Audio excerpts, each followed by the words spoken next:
എല്ലാ നല്ലവരായ കൂട്ടുകാർക്കും സുഖമല്ലേ കൂട്ടുകാരെ? എല്ലാവർക്കും സുഖമെന്ന് കരുതി നമുക്ക് മറ്റൊരു വീഡിയോയിലേക്ക് പോവാം. എല്ലാവർക്കും സുഖമാവാൻ ദൈവത്തിനോട് പ്രാർത്ഥിച്ചുകൊണ്ട് മറ്റൊരു വീഡിയോയിലേക്ക് കടക്കുകയാണ്.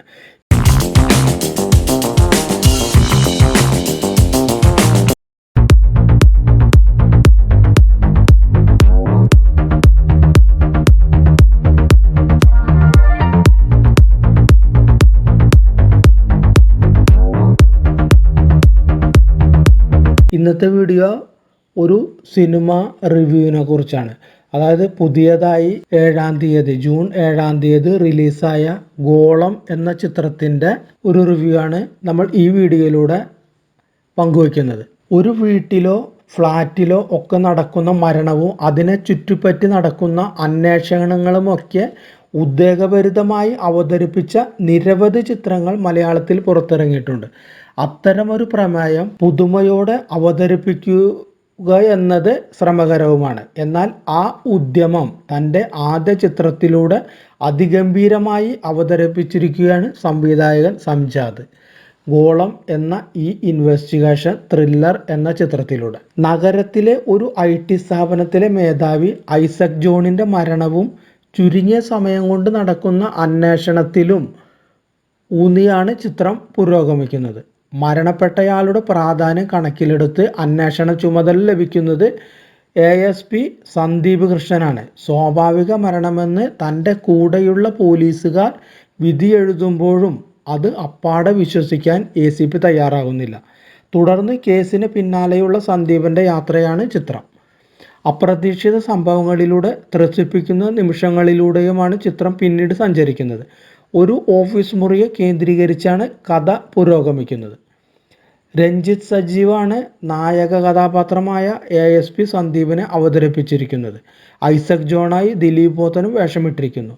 ചിന്നു ചാന്ദിനി, സണ്ണി വെയിൻ, സിദ്ദിഖ്, അലൻസിയർ തുടങ്ങിയവരെ കൂടാതെ നിരവധി പുതുമുഖങ്ങളും ചിത്രത്തിൽ പ്രധാന വേഷത്തിൽ എത്തുന്നുണ്ട്. കേസിൻ്റെ ചുരുളഴിഞ്ഞ് മുന്നേറുന്ന ഓരോ നിമിഷവും ഉദ്വേഗഭരിതമായി ഒരുക്കാൻ സംവിധായകന് സാധിച്ചിട്ടുണ്ട്. ഗംഭീര മേക്കിങ്ങിലൂടെ ആദ്യാവസാനം പ്രേക്ഷകനെ പിടിച്ചുരുത്താൻ ചിത്രത്തിനാകുന്നുണ്ട്. അത് ചിത്രത്തിൻ്റെ ഒരു പോസിറ്റീവാണ്. പ്രവീൺ വിശ്വനാഥും സംജാദുമാണ് ഗോളത്തിൻ്റെ രചന നിർവഹിച്ചിട്ടുള്ളത്. വിജയ് ഛായാഗ്രഹണവും നിർവഹിക്കുന്നു. ആരാണ് കുറ്റവാളി എന്നുള്ളതിൻ്റെ ഒരു ആകാംക്ഷയുടെ മുൾമുനയിൽ പ്രേക്ഷകരെ നിർത്താനായിട്ട് ഈ ചിത്രത്തിന് സാധിക്കുന്നുണ്ട്.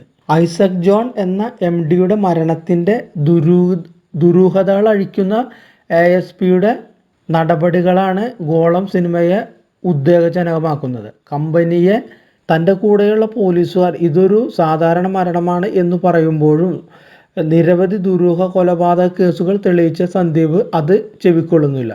എങ്ങനെയാണ് MD ഐസക്കിൻ്റെ മരണം കൊലപാതകമാണ് എന്ന് SP തെളിയിക്കുന്നതെന്നാണ് ഇതിൻ്റെ ഒരു സസ്പെൻസ് നിലനിൽക്കുന്നത്. ഇതിൽ പ്രത്യേകമായി നമ്മൾ ശ്രദ്ധിക്കേണ്ട കാര്യം, സമൂഹത്തിന് 2 മെസ്സേജുകളാണ് നൽകുന്നത്. ചില സ്കാമുകൾ നടക്കുന്നുണ്ട്. അപ്പോൾ അതിൻ്റെ ഇരകൾ തങ്ങളുടെ നീതിക്ക് വേണ്ടി ചെയ്യുന്ന ഒരു മെസ്സേജും ഇതിൽ ഉണ്ട്.